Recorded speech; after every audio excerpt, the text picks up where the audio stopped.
défense. On retrouve Gulliver Krag, notre correspondant à Kiev.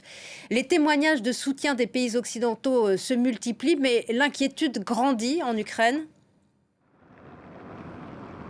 Oui, Rustem Umerov a fait cette déclaration dans le cadre de ce forum dont vous parlez et c'était annoncé comme un forum où les leaders du pays allaient parler franchement de toute la situation et il doit y avoir une conférence de presse du président Volodymyr Zelensky en fin de journée. En termes de franchise, on a entendu cette déclaration de Rustem Umerov, mais clairement ce forum veut mettre l'accent pas sur les problèmes avec les livraisons d'armes occidentales ou les autres plaintes que les Ukrainiens ont envers leurs alliés, mais plus sur ce qu'ils font eux-mêmes, les Ukrainiens, sur la production d'armes.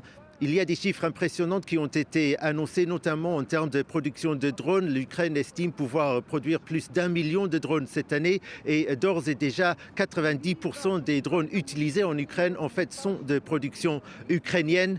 Mais bien sûr, pour d'autres armes comme les défenses antiaériennes par exemple, les Ukrainiens n'ont pas la capacité à produire les missiles nécessaires pour ce genre d'équipement. Clairement, ils veulent profiter de l'attention sur l'Ukraine en cet anniversaire pour mettre l'accent sur le positif, sur ce qu'eux font, leurs actions, leur plan de paix aussi sur le plan diplomatique.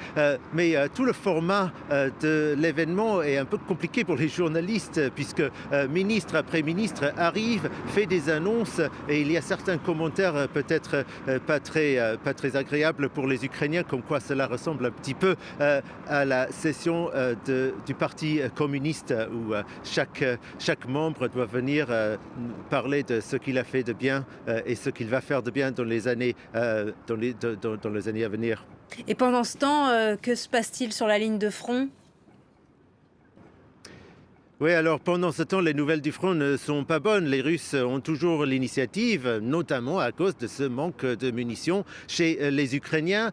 Et selon différentes sources ukrainiennes et russes, les Russes auraient déjà pris un village à 5 km à l'ouest d'Avdiivka.